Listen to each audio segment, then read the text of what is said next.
You're listening to the Rusted Robot Podcast, the #1 rated robot-related podcast in northeastern Ontario.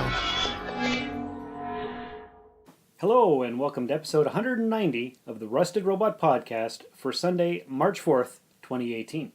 Hi, this is Admiral Adama, Battlestar Galactica, saying you're listening to the Rusted Robot Podcast. Think about it. It's me, your host, Sean. And your other host, Josh. And today, we're bringing you a special treat. We've got a new microphone. It's pretty sweet. Got a little stand and everything on the phone. Yeah, a nice little tripod. It's pretty fancy. I did try it with episode 38 of Soulforge Podcast. I listened to the episode the other day. It seemed okay. So hopefully this is just as well. This is a different room, so we'll see how it goes. We tried a little test, and it seemed okay. It seemed okay, so we'll see how this goes. So did you listen to episode 38 of Soulforge Podcast? Not. You were on episode 38. I know. I didn't get a chance to listen to it yet. Oh, it's one of my best ones, I think. Okay. I got about 12 different clips from different people, all about their irrational fears. I kind of think of Soulforge Podcast as almost a companion piece to Rusted Robot Podcast. A little bit, because I talk about it on the other show too. So, all right. Anyway, that's my little bit of a plug. So today, it's just us doing the podcast. Yep, nobody else showed up. It's been quite a while since it's just been me and you. Well, Shane's been working nights, so he's tired. Well, So we record in the morning, so... right, so he's probably sleeping. Yeah. Sarah and the others have to work, Oh. so... Where does Sarah work again? She works at a couple places. Oh, okay. She works at Pet Value in the Square and a restaurant that I don't think she wants me to name because she's mad at her boss slightly. Ah, okay, that's understandable. And we usually have your wife with us. True, but she also has to work today. Where is she working? Some place called Jump something. Jump Around? Jump City, that's it. Jump City. Yeah, it's a comic book shop somewhere in town. Oh, yes, I've heard about this place, actually. At the 101 Mall, right? Yeah, that's where it is. Yes, it used to be on Pine Street. Yeah, that's it. Now it's at the 101 Mall. In the basement. Oh, Unit yeah. 106, right off the glass elevator. Right, I guess that's where it is. You should know that since you helped build the place. Yes, and I work in the building every day, so, you know. That's right, you also work in the 101 Mall. Yeah. Very exciting. All right, good enough. We got all that crap out of the way. So tonight, not only is this episode 190, It is. well, tonight, March 4th, is the 90th Academy Awards ceremony. Nah. I don't watch it because that's The Walking Dead time. It's also long and boring. Yes, and the only reason I bring it up is because the front runner for Best Picture is The Shape of Water, and the front runner for Best Director is director of Shape of Water, Guillermo del Toro, and I want to go see this movie. I'm hoping to see it later today. Okay, well, I haven't seen it because it didn't seem to interest me. I watched the trailer, and I'm not sure. It takes place in 1960 or 62 or something like that. It's a mute lady who works in some kind of factory or warehouse or underground facility. I don't even know where she works. And there's a fish man that she falls in love with. Okay. Yeah, it seems like it could either be really, really boring or really, really good. I'm not sure. So I'm going to go to the matinee and watch it because I'm not paying full price. And I like to support Guillermo because he does some good work. He does, but it's just really interesting that, I don't know. It didn't interest me in the least. Yeah, it's one of those ones where I just can't decide. So I think I'll go see it. It's got Doug Jones in it. He plays the fish man.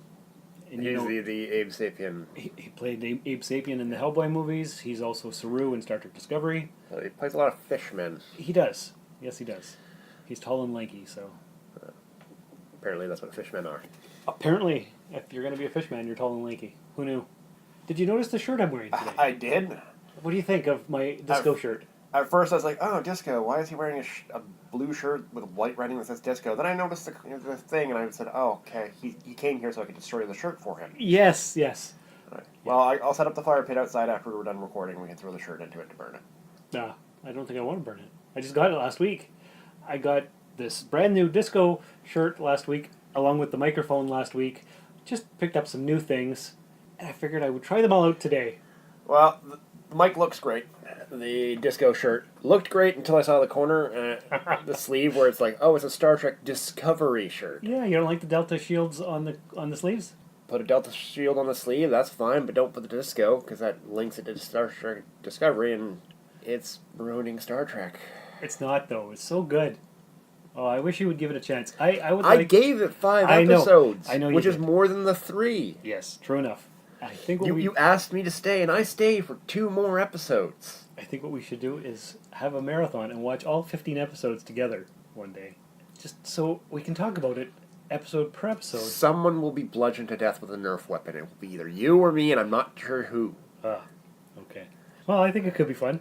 I could point out all the inconsistencies to you, or you could point those out to me. I could point out why it works. It'd be fun. So we could even all record right, so it. I will point out inconsistencies to you, Yeah. and you will remain silent because you're supposed to point out where it works. Oh, I see what you're getting at. Oh, you're a sneaky little bugger, aren't you? Well, anyway. Like, you can like the show, Yeah. but I don't know. It's not good to me, and But it's Star Trek, and as a Star Trek fan, you're supposed to watch it. It's your duty. but it isn't to me. It hurts me in my love of Star Trek. It hurts me Like physically, on a deep fundamental level. at my core. Your core. Yeah. Well, that sounds very painful. I don't have core jettison mechanism, so if it hurts me there, I'm screwed. You can't eject your warp core. Exactly. Right, because you only have the one. Exactly. Okay, I get it. I understand. All right, maybe one day you'll come around. Who knows? Probably not. Probably not. More likely, season 2 Orville. They started pre-production. Have they? Yeah. Really? They did a table read recently. Oh, I didn't know that. I do know that filming for season 2 of Discovery begins in April. Yep. So that's good. Ralph Garman, formerly from the radio station in LA, K-Rock, now just a podcast fame, announced that he's one of the people on there. Mm-hmm. He was the bartender in the Orville. Okay. He's back. Mm-hmm. So yay for him. Yay for him. But yeah, he announced that they sat down and did a table read. So they're in pre-production now. Excellent. Fantastic. Do they know when the season's coming out? He didn't announce it. No. But pre-production usually takes 6 months from pre-production to production to release. Yeah. So The fall, maybe? probably. That'd be good. That'd be all right. I'd like that. I like that show. It's good. Hey, did you hear about what happened to Kevin Smith this past week? I did.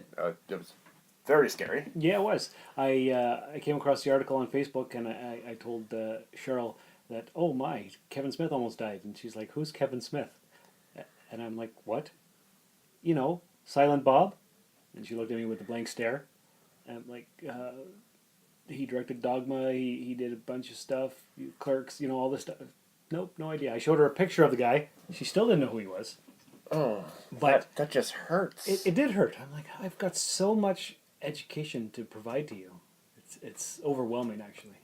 He's like one of the big podcasters. Right, yeah. He's the titan out there. That's right. He's running what?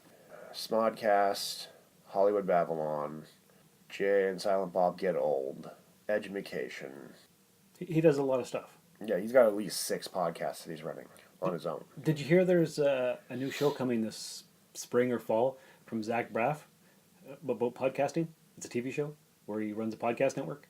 No, that's going to be interesting. Yeah, I just saw the commercial the other day. So maybe we'll play it sometime throughout the show. But I just wanted to read Kevin Smith's Instagram post from Monday. All right, it's long, but I'm going to read it anyway. Here goes. I was trying to do a killer stand-up special this evening, but I might have gone too far. After the first show, I felt kind of nauseous. I threw up a little, but it didn't seem to help. Then I started sweating buckets, and my chest felt heavy. Turns out I had a massive heart attack. The doctor who saved my life at the Glendale Hospital told me I had 100% blockage of my LAD artery, also known as the Widowmaker, because when it goes, you're a goner. If I hadn't canceled the second show to go to the hospital, the doc said I would have died tonight. For now, I'm still above ground, but this is what I learned about myself during this crisis. Death was always the thing I was most terrified of in life. When the time came, I never imagined I'd ever be able to die with dignity. I assumed I'd die screaming, like my dad, who lost his life to a massive heart attack. But even as they cut into my groin to slip a stent into the lethal Widowmaker, I was filled with a sense of calm. I've had a great life, loved by parents who raised me to become the individual I am. I've had a weird, wonderful career in all sorts of media, amazing friends, the best wife in the world, and an incredible daughter who made me a dad. But as I stared into the infinite, I realized I was relatively content. Yes, I'd miss life as it moved on without me, and I was bummed we weren't going to get to make Jay and Silent Bob reboot before I shuffled loose the mortal coil. But generally speaking, I was okay with the end if this was going to be it. I've gotten to do so many cool things and I've had so many adventures. How could I be shitty about finally paying the tab? But the good folks at the Glendale Hospital had other plans and the expertise to mend me. Total strangers saved my life tonight, as well as my friends and Jordan Monsonato and Emily Dawn, whoever they are. Jordan is Jay's wife. She runs the production business. Ah, okay. Well, they called the hospital, or the ambulance. This is all part of my mythology now, and I'm sure I'll be facing some lifestyle changes. Maybe it's time to go vegan. But the point of this post is to tell you that I faced my greatest fear tonight, and it wasn't as bad as I've always imagined it'd be. I don't want my life to end, but if it ends, I can't complain. It was such a gift. So, it's scary, but heart disease, a big killer. I hope he gets better. Mm-hmm. I hope Well, gets the medical treatment that he needs. He's out of the hospital now, so... Well, that just means that there's nothing they can do immediately. Right. He needs to get his cholesterol under control and the plaque under control and blah, blah, blah, blah. And he's going to be pilled. He's going to be pilled and pilled and pilled. Oh, for sure. But very eloquent Instagram post. He's a writer. He is. Of course he is. He does a lot of talking in his movies. His movies are very talky. They're not very actiony, they're very talky. Which is funny for somebody named Silent Bob. He made that persona so he could be on set. I know. But yeah, so glad to see that he's doing okay. So yeah, I hope he gets better soon as well. Yeah. And like he's gonna be meeting with cardiologists like 2-3 times a year for the rest of his life. Oh, for sure. They're gonna have him on dozens of pills, control his blood pressure, control his cardio, all that stuff. So that's not gonna be fun. No, but at least he wrote about it, and he's putting it out there, so maybe it'll make other people more aware. As a side to that, did you hear about Chris Pratt? No, I did not.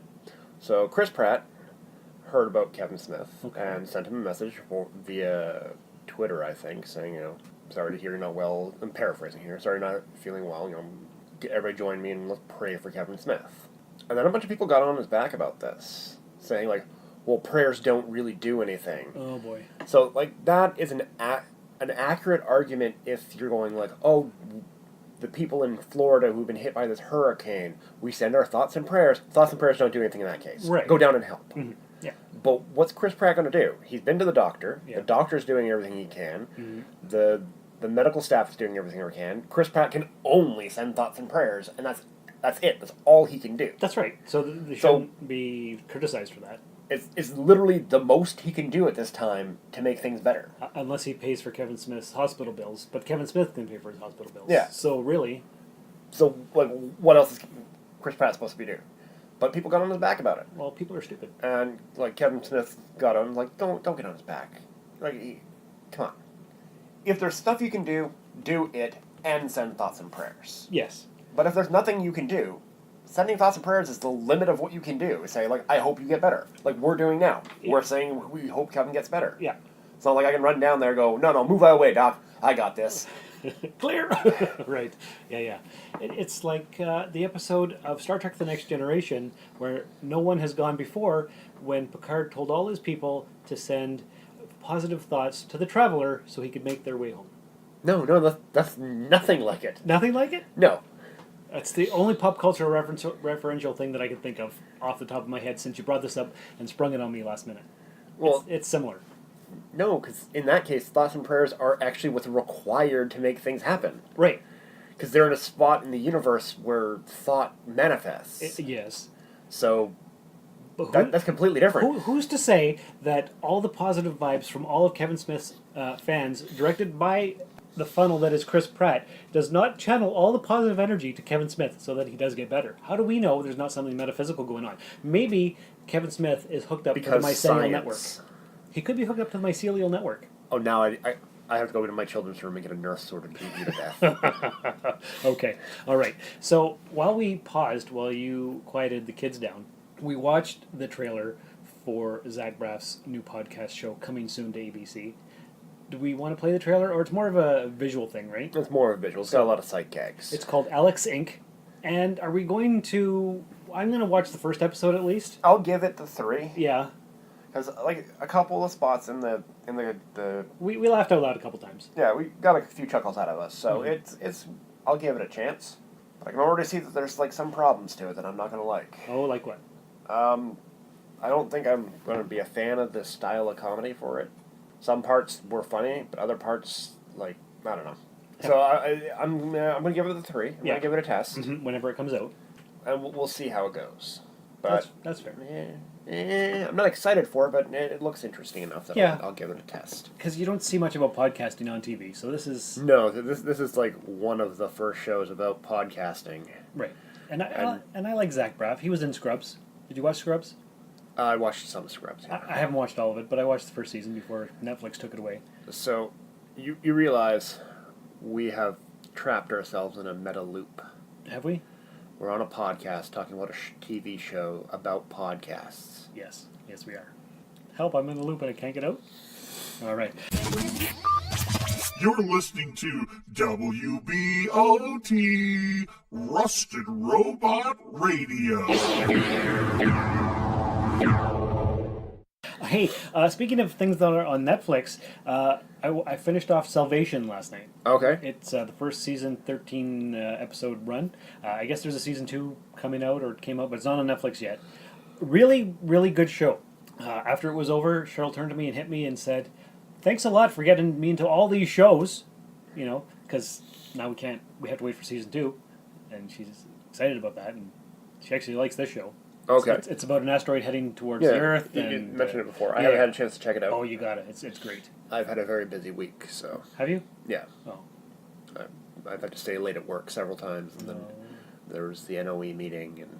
Right, we did. We did have an NOE meeting this week. We did. We are on the board of directors. We are. The NOE actually is 7 weeks away from this recording.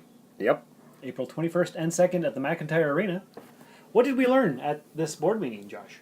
We learned that we didn't spend enough time in previous meetings discussing about other things we should have discussed. Because this one was a long one. It was 2.5 hours. Yeah. We finalized some of the positions on where people are going to be placed with their booths and planning on that. We've talked about the costume contest. Yeah, organized what rules are there for the costume contest. Mikhail St. I don't remember how her last name goes. Mikhail, anyways, she's one of the two that are going to be organizing the contest. Mac and Catherine. Yeah. Mac and cheese. No, Mac and Catherine. Mac and Cat. Mac and Cat, yeah, there you go. That works too. So, yeah, they're going to be organizing the contest. They're going by some sort of international standards rules. Oh, yeah, what did they call it? Oh, they rattled that off so fast I didn't know what it... Mac is really into this stuff. Yeah. Holy. So, yeah, it's so that anybody that participates in our contest can technically count it as a win so that they can move up in the rankings. Some kind of international competition thing. So, yeah, we're going from more than just a costume contest. We're going full on. We're going to make it big time. Yeah. Yeah, which is cool. I like it. Put us on the map. Apparently. And so we talked about that. We talked about the finalization for the plans for Brampton Batman, who's coming up with his Batmobile. From the 1989 Batman movie. Yeah. Apparently there's going to be some photo ops with the police and the fire department and the ambulance services. It's exciting. Yep. And then we talked about our two celebrity stars coming in and where they're going to be positioned in the place, and where they're going to be a Q&A on Saturday. Yeah, Q&A's on Saturday. Masquerade's on Sunday. That's the costume contest. Bijat et imev hikoi majvik. Tell them about the Klingon Rumpus. And you were talking about panels, and somehow you volunteered me for something. What am I doing? I'd have to go get my folder, but you are on one of two panels. I'm on 2 panels.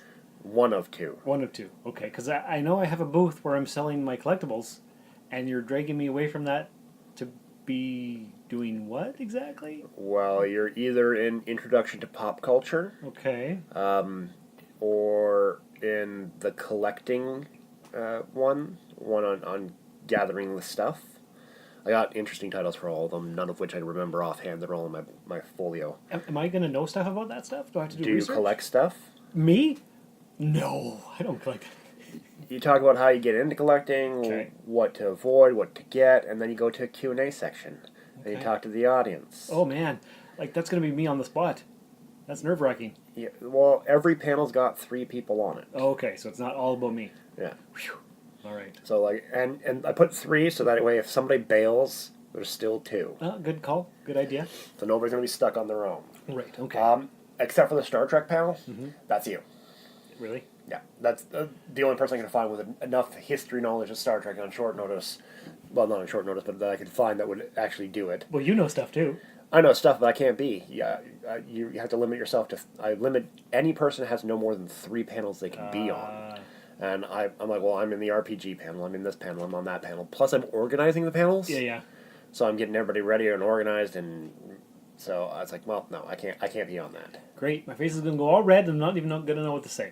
No, well, you're going to be up there for the Star Trek panel all by yourself, so good luck. I think not, sir. I think so. We'll have to talk about this off mic, but I have talked to the Timmins Klingon group, and they want to promote their Klingon pop warrior singer that's coming from Chicago. The city of Timmins is proclaiming Ropnoah, a Klingon party that is more than a party, and we want all of you to join us. Meet the Timmins Klingons at the Working Class Bar, Saturday, April 21st at 9 p.m. and see a live performance by the Klingon Pop Warrior, ballads, batleths, and beer, all to raise funds for Wounded Warriors Canada's Post-Traumatic Stress Disorder Service Dog Program. It will be glorious. And going to be singing at the Working Class the Saturday night. So this is unrelated to the it's not NOE. It's not part of the It's kind of a side thing. Yeah, they're doing their own thing at the same time, and it relates, so it's kind of in the same vein. Yep. So that I haven't listened to any of her music, but if you go to KlingonPopWarrior.com. For those not in the know, which is almost everybody, because Sean paused it, Sean got a call from a telemarketer, and he just dropped in .com as if he didn't stop speaking, and I can't let you get away with that. That's just too funny. I'm glad you're amused. All right. So not only am I working or talking with the Klingons and a part of the group and everything, Peter from the Klingons put me in touch with Heather, who is, I'm not sure exactly what her title is, but she works with the ThunderCon, the Thunder Bay Comicon. Okay. And so we're going to try to do some cross-promotion between the the conventions. Okay. So When is ThunderCon? that is in October. Okay, so that's far enough apart that we won't be stealing from each other. Right. And she made a group for Facebook just for us private people on there. She's got the one from Sudbury and I think one in Dryden as well. Joy-Con and Graphicon. The exciting part is that apparently ThunderCon is looking for a podcaster. So somebody's going to get in contact with me and maybe we will go to ThunderCon to be on a podcast panel. How exciting would that be? Neat. I don't know any of the details yet. This is all very preliminary. We're just starting out. Should we be talking about this? Oh, for sure, because we're cross-promoting. So it's all good. We'll see what happens. All right. All right. But the main thing, northernontarioexpo.com for all your information on the Northern Expo Comicon in Timmins. And the advertisements that we're going to purchase for the podcast. Yes.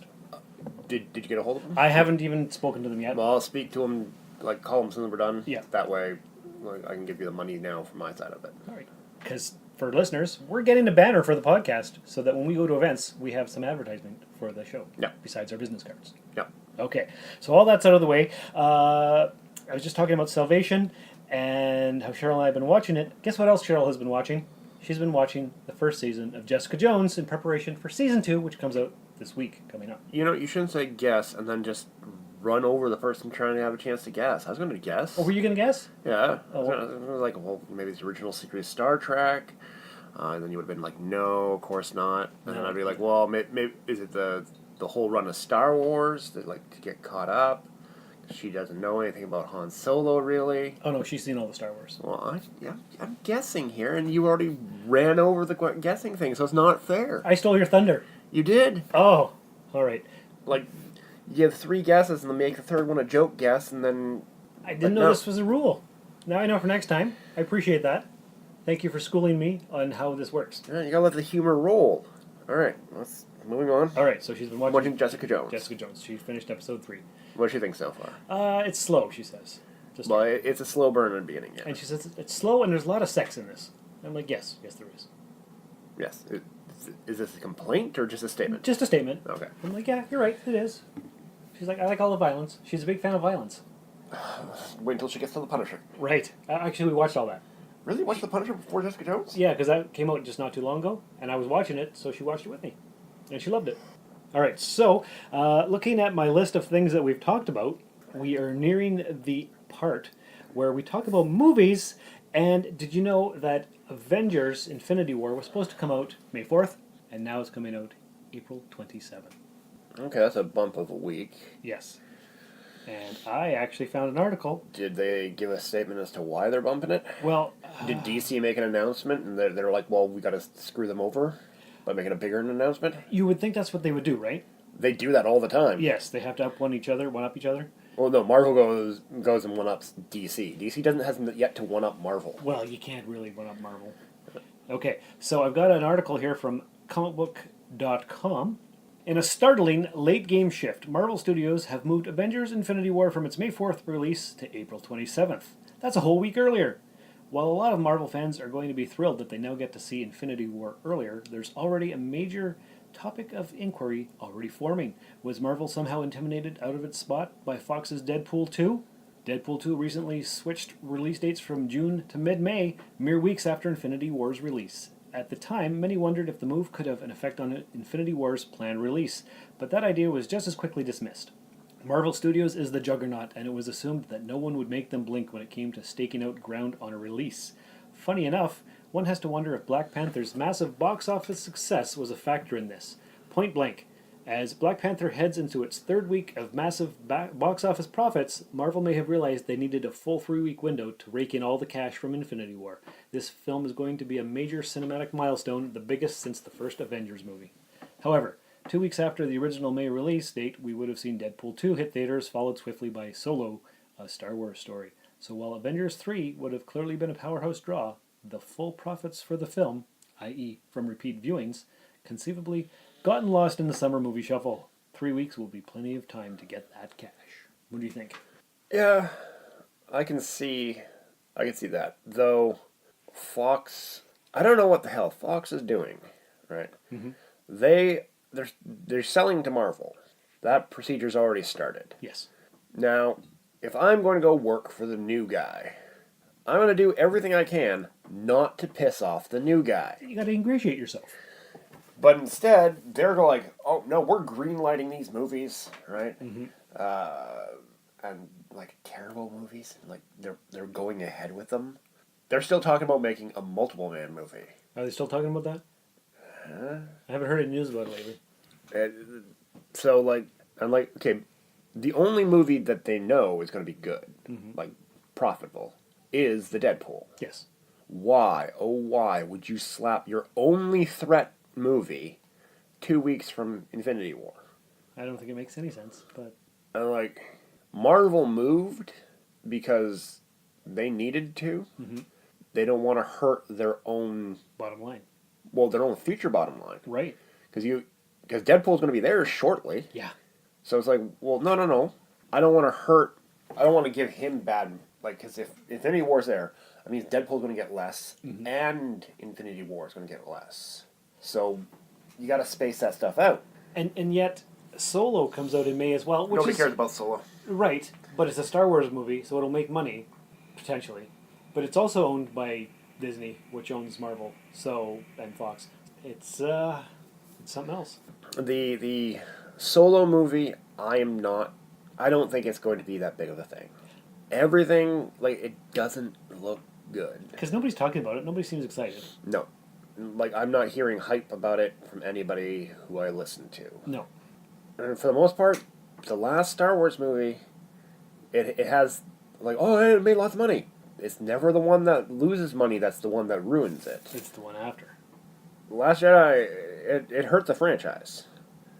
Like, more I listen out there, more people are like, eh. And even people who were staunchly defending it at first are going back and saying, like, well, actually, there's problems, and, Well, but to be fair, every movie has problems. No, like, But this is fundamental, you're saying.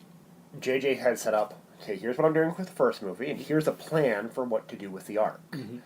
And the other guy, Ryan Johnson. I don't want to say Brian. Anyways, Ryan Johnson simply abandoned what JJ had done. Mm-hmm. Almost, again, as I said before, to spite Star Wars. There is a little bit of that you can see. Like, Or is he trying to take it in a bold new direction and subvert our expectations? you subvert expectations in one turn.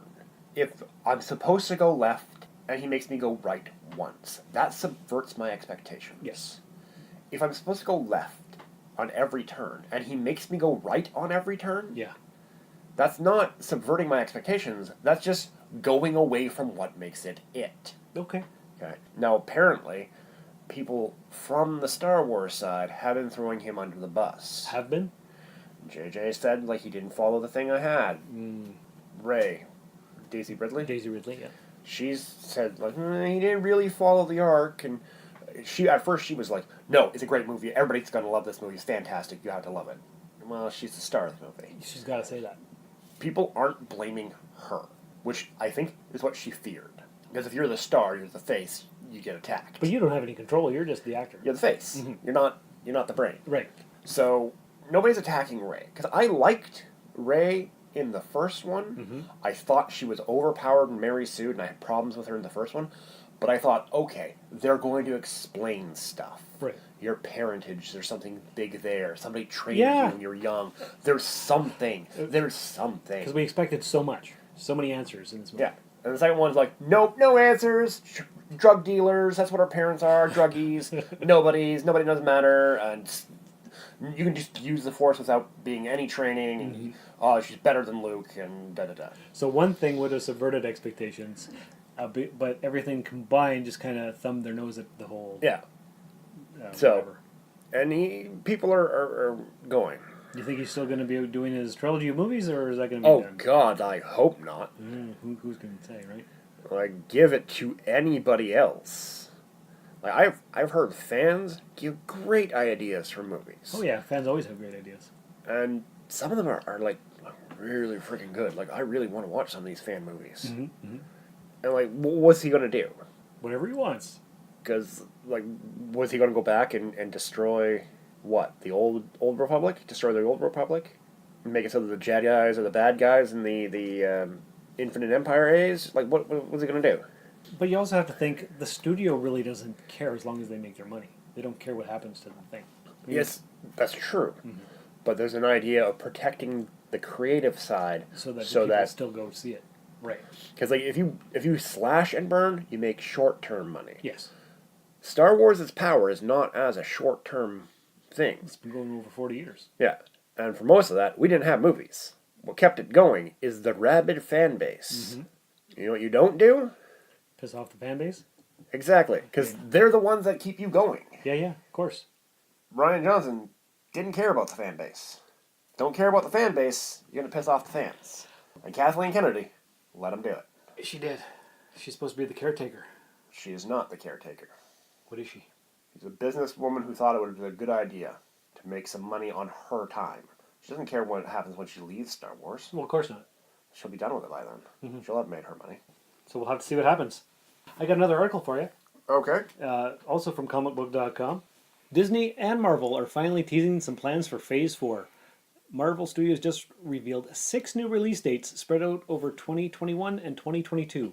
3 films will hit in each year, though that could change at some point down the line. For 2021, the films hit in May, July, and November, while 2022's films hit February, May, and July.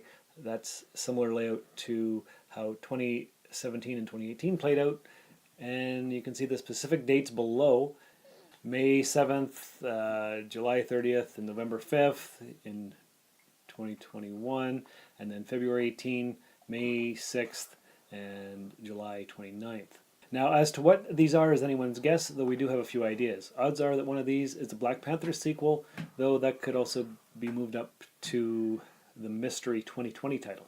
Next on the list would be another Thor sequel, providing that Thor survives Infinity War and Avengers 4. Still, Chris Hemsworth and director Taika Waititi seem keen on working together again in the future, and Ragnarok became a juggernaut at the box office, so this could end up happening. A Captain Marvel sequel will also likely be included in 2022, and a Doctor Strange sequel could be among the 2021 group. Somewhere in there is probably a core Captain America or Iron Man film, though it might end up being whoever takes the torch from those two, depending on how Avengers 4 plays out. And they say another Avengers movie seems likely, but with a very different team. So what do you think about having a fourth Iron Man film? Good idea or bad idea? I don't think they should go back for a fourth story as a standalone story. Okay. What about the Captain America standalone? Because they seem to be standalone, but not really tying everything together. So the Captain America last one, Avengers 2.5, Yeah. was less standalone than other movies, right? Mm-hmm. It was Avengers 2.5. Pretty much. So it was a workaround on that. But at this point, it's hard to do a standalone for established characters who have fought on a giant team and defeated aliens and gods and dot. Because it almost has to be a smaller indie type movie. It has to be if Iron Man's going after it by himself, it's got to be a small enough threat not to require everybody else. Mm-hmm. And if that's the case, why doesn't he just ask for his one friend to show up? Right. I'd love to see another Iron Man standalone film, though. Like, Iron Man goes to face this guy. Oh no, he's a terrible danger. Hey, Hank, come on over. We need to take out this one guy. Hey, look, it's Iron Man and Ant-Man. Right.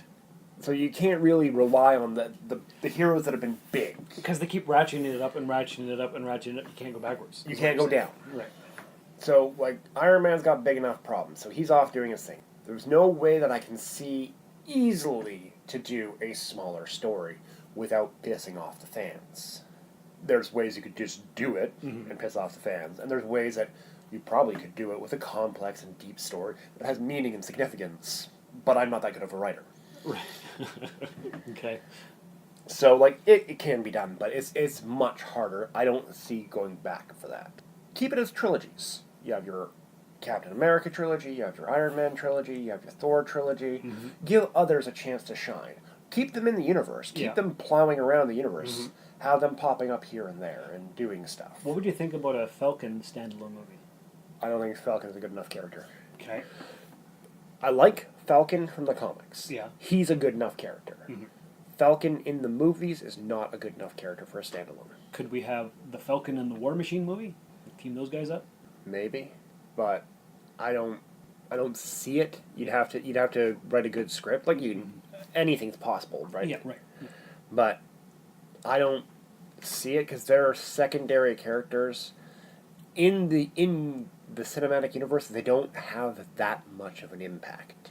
What about another Hulk movie? Should they try that the third time? Don't go back for Hulk. No. Hulk no good. Hulk no good. Hulk's not. Also, they don't have standalone Hulk. So, because they tried it twice before and both weren't very profitable. That and it wouldn't be Marvel, would it? Yeah, exactly. So they can't do a standalone Hulk. They can get around it by throwing Hulk into other stuff. Yeah. Like they did with Thor. Mm-hmm. That's a pretty good Hulk Thor movie. Yeah, I thought so. So, and let's keep the trilogy thing going. So we get Black Panther 2, and Black Panther 3. Mm-hmm. Doctor Strange 2 and 3 would need to come out. Yeah. Who else we got standalone? Well, we've got Ant-Man and the Wasp coming out July 6th. So we only need one more on that. Yeah.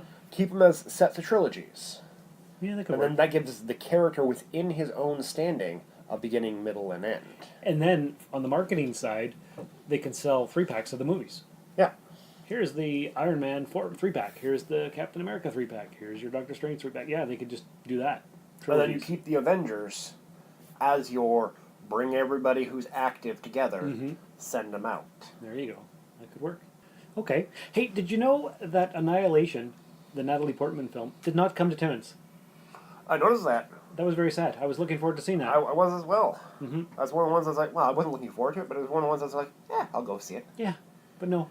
It didn't come here. It's only opening in the U.S., and everywhere else it went to Netflix. Oh, really? Yeah. So, So are we getting it or not? Not a clue. Probably not here in town. Maybe some places. Maybe Toronto has it. So, are we getting the Netflix, though? It's not on Netflix. So we didn't get it on Netflix, but we're not getting it on theaters. At least not here in Timmins. All right. Yeah. Did you see on... well, you probably didn't because you don't have social media, but this past week, my British people, my podcasting buddies from over across the pond, were showing all kinds of pictures about the snow they received. So Mark Stamper, he's a podcaster from the Trekmate Network, and him and Paul were talking about the half-inch of snow that they got and how the cities were shut down.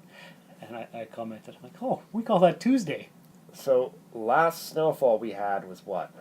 5-6 centimeters deep? Something like that. Yeah. That was just... Oh, that's the last snowfall. That's not even the worst we had this winter. We had like 12, 13 centimeters. Oh, easy. Yeah, a couple times. Mm-hmm. I love it when they get snow and they're like, oh, look how bad it is. Remember when Toronto got shut down 2 years ago for like 4 centimeters of snow? Yeah. Yeah. They don't build everybody like us Northerners.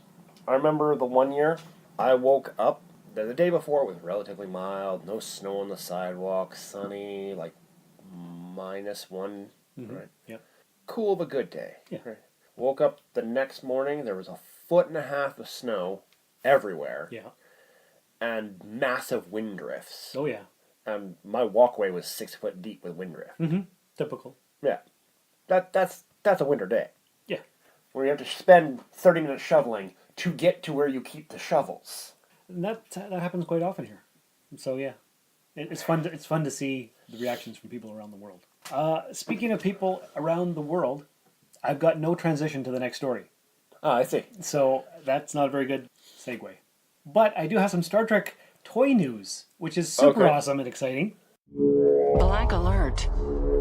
Black alert. Okay, so... You should have thrown this earlier when we were talking about Star Trek.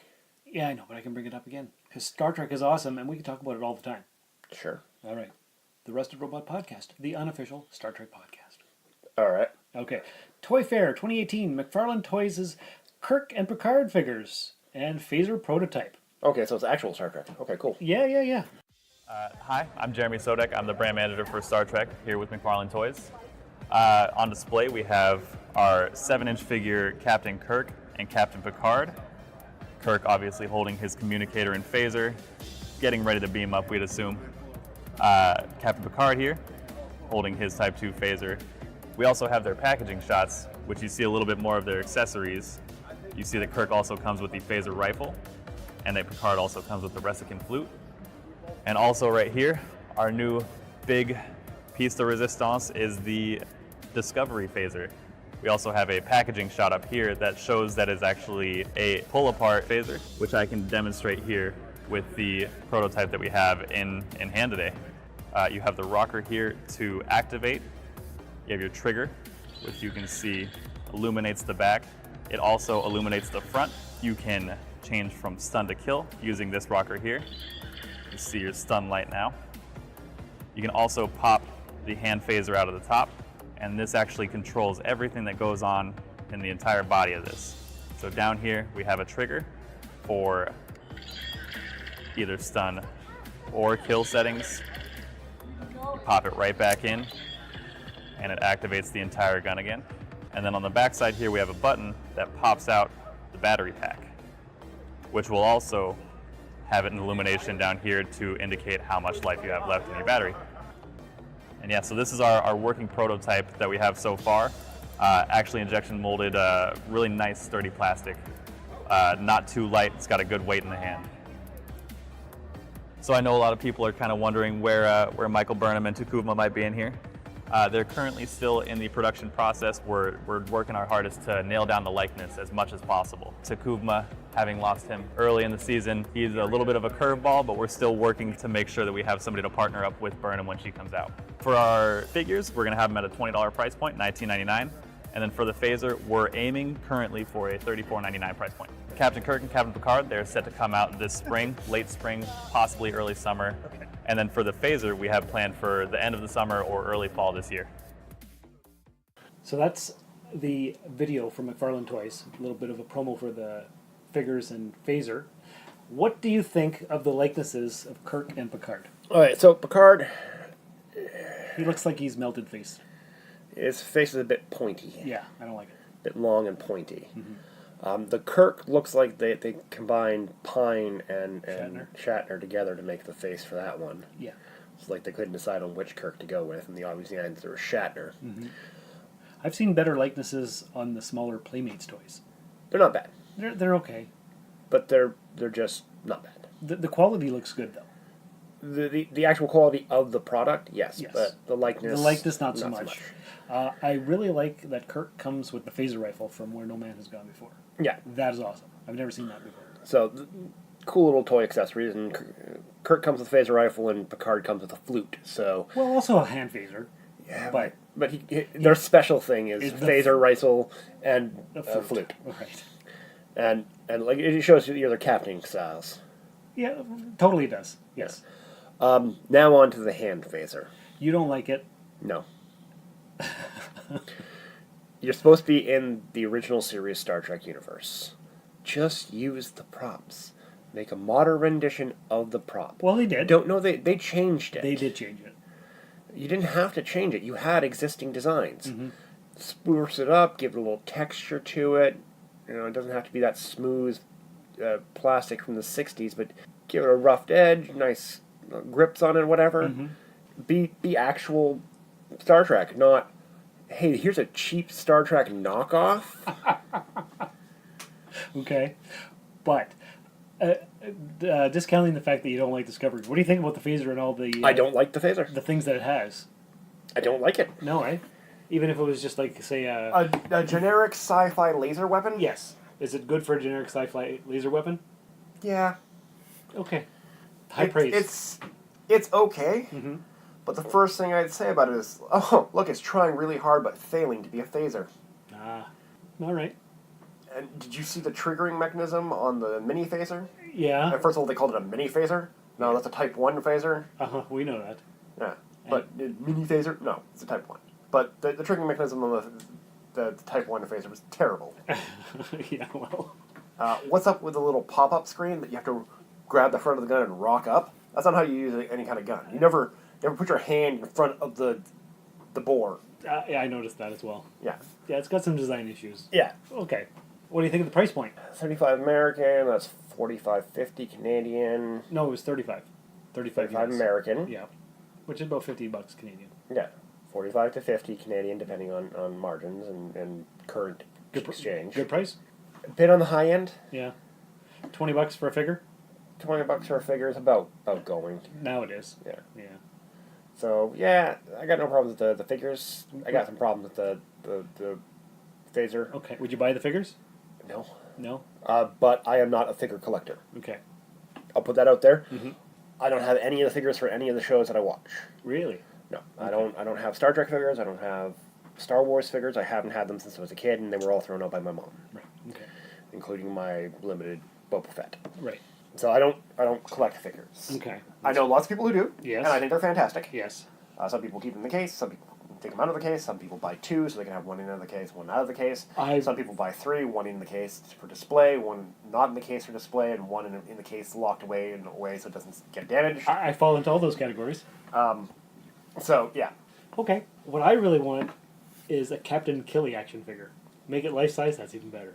You haven't watched that far, so you don't know who Captain Killy is. But for the people listening who know what that is, and Daniel Hitch, who was on episode 37 of the Soul Forge podcast, agrees with me that a life-size Captain Killy action figure would be awesome.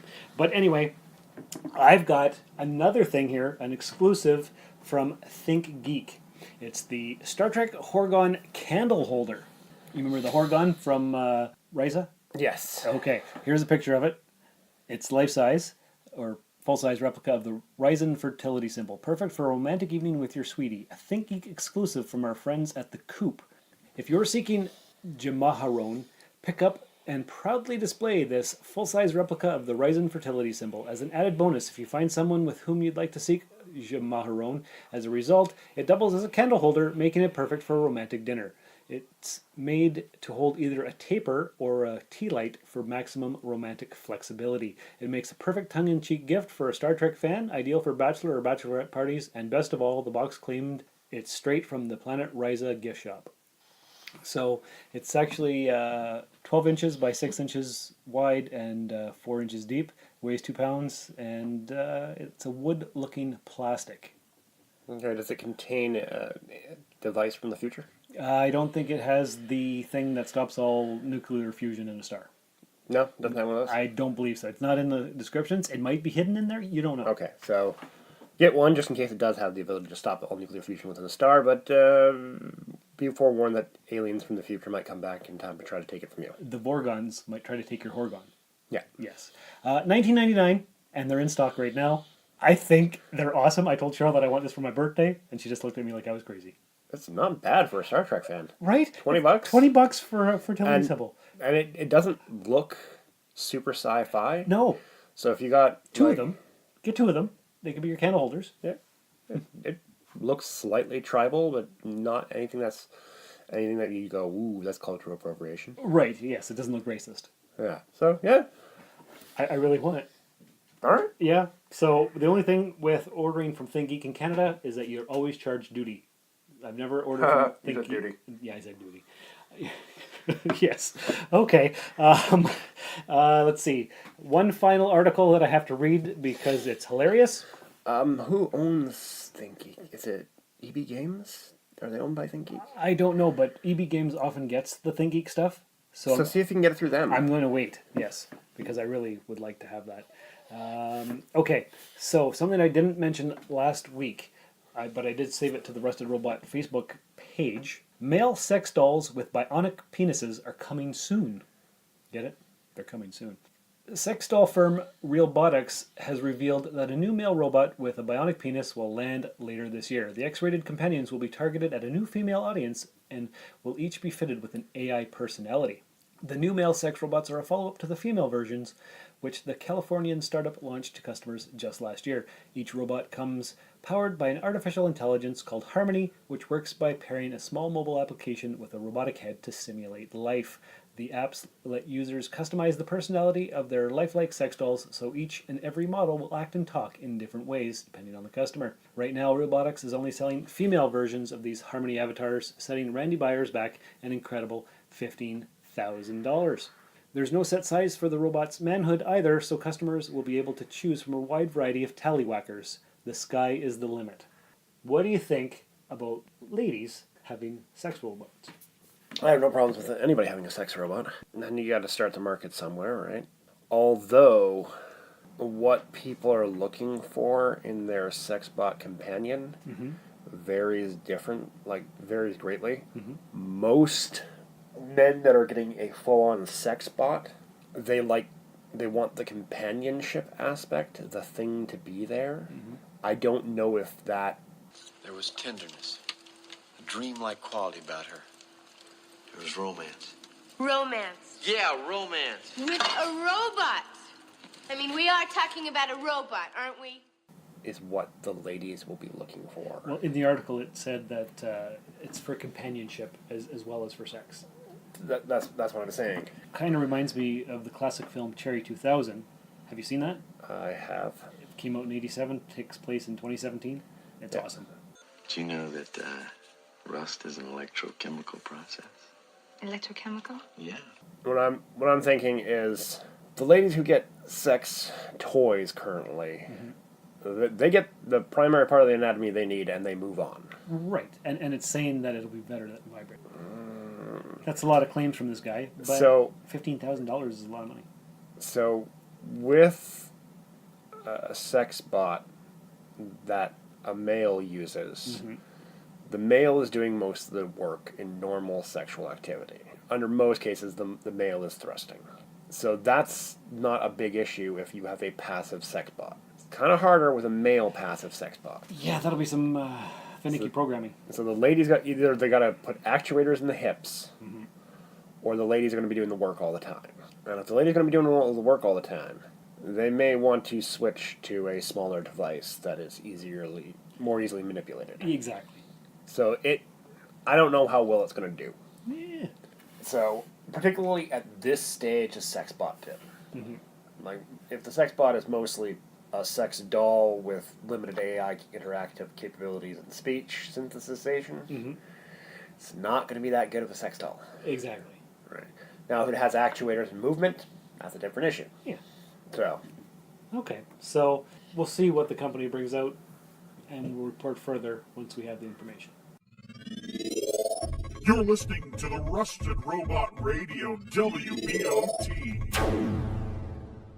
And if any of our listeners have $15,000 to purchase one of these things and would like to do a report and give us all the feedback, they can email us, therustedrobot@gmail.com. To finish off the episode, because this is episode 190, Daniel Peter Hitch, the author of Bubbles the Pirate book series, suggested that for the last 10 episodes before episode 200, we do our top 10 robot countdown.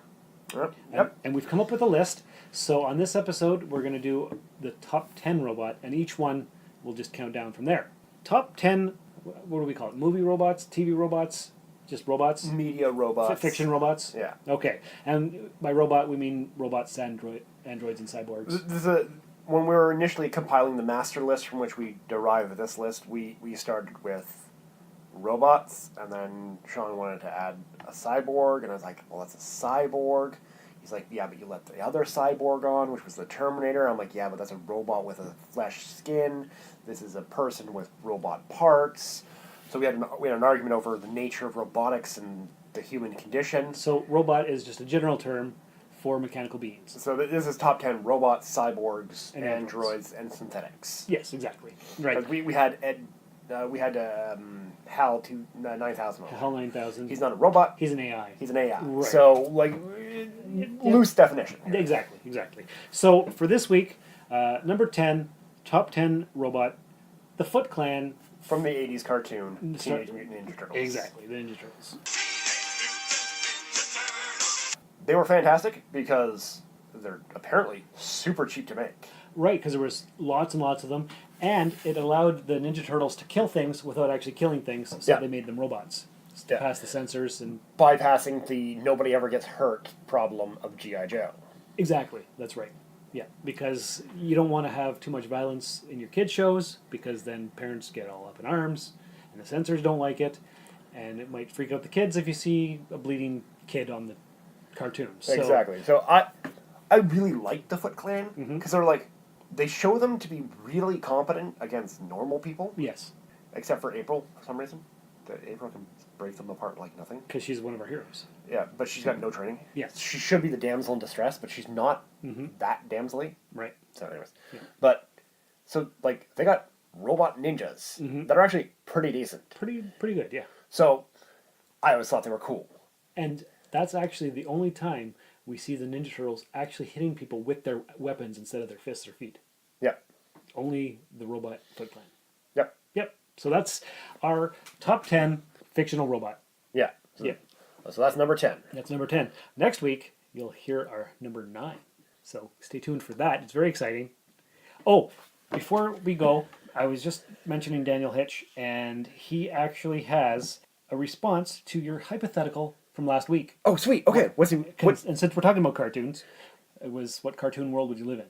Yeah. Okay, so he tweeted me. Remembering the rules that it's you. Yeah. So, but if everything in that universe has a power innate, so if you go to a universe where everybody's turtles, you'd be a turtle. Right, exactly. Yeah. So you get any abilities that everybody possesses in that world. That's right. Oh. So he tweeted us, and on Twitter you can tweet us at The Rusted Robot, and he says, answer to this week's hypothetical. I'd be in Phineas and Ferb. All evil plots are foiled by a mute, semi-aquatic, egg-laying mammal of action, Perry the Platypus. So the world is safe and full of crazy inventions designed only to entertain and make for a cool summer. All right. And I watch this show all the time with Bishop. It was one of my favorite kids' cartoons of this era. Have you watched Phineas and Ferb? I have not. My kids were too young for that. It's amazing. So, like I said, I've seen every episode of My Little Pony because I have a daughter. Yeah. And so we watched it all. So, yeah, I enjoy My Little Pony when I watch it with my daughter. Some kids shows, you're sitting there going, and some you're like, okay, this has got a plot, it's got story, character development. It's a pretty good show. So I can get Phineas Ferb. All right. Yeah. That's a pretty good choice. It is. I really approve of that. It's awesome. All right, well, we hope you enjoyed episode 190 of the Rusted Robot Podcast. Remember, you can tweet us and email us and join the Facebook group anytime. So it's recommended and appreciated. Because this week marks the 3 years since we lost Leonard Nimoy, we're going to close out the show with his final tweet. Once again, thanks for coming by. Have a great week. And remember, life is like a garden. Perfect moments can be had, but not preserved. Except in memory. LLAP. This has been another episode of the Rusted Robot Podcast. You can contact us by emailing therustedrobot@gmail.com or tweeting us at therustedrobot. Visit our website at therustedrobot.podbean.com. And, if you would, please check us out and like us on Facebook. A 5-star review on iTunes is appreciated. The Rusted Robot Podcast was written, produced, scored, edited, engineered, and directed by Sean Vanderloo. Your co-host was Josh Montney. Don't forget to visit Jump City Comics in the 101 Mall and listen to our other show, the Soulforge Podcast.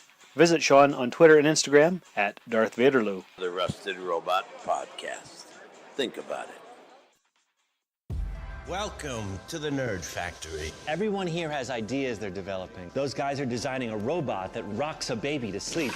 Heads up! Coming along, fellas. Why should I invest in your podcast company? It's the Cadillac of podcast companies. The people use Cadillac as a reference. Alex, listen. Who are you and what are you doing? Go.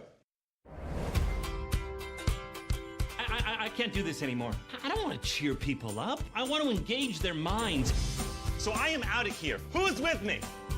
Let's get out of here. Meeting adjourned.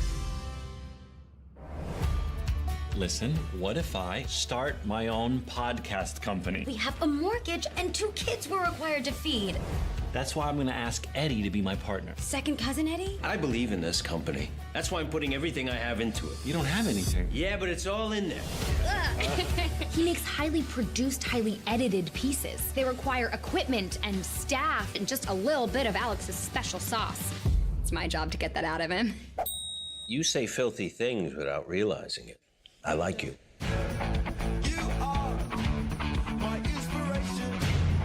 It's like a glorious ballet.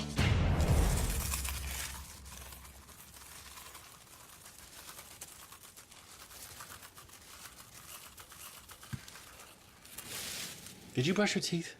This is how I brush my teeth. This is a completely normal workplace. Heads up! Whoa. Yeah, well, indeed.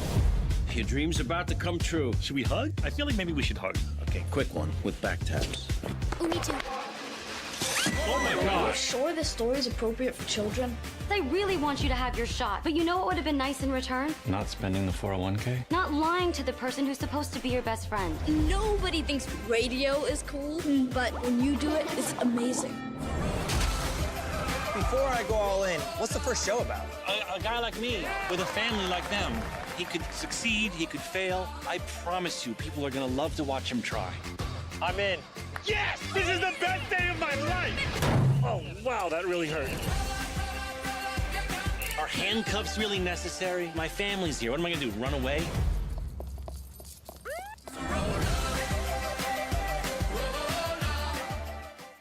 This has been a Valley of Vanderloo podcast production, all rights reserved. This transmission ends now.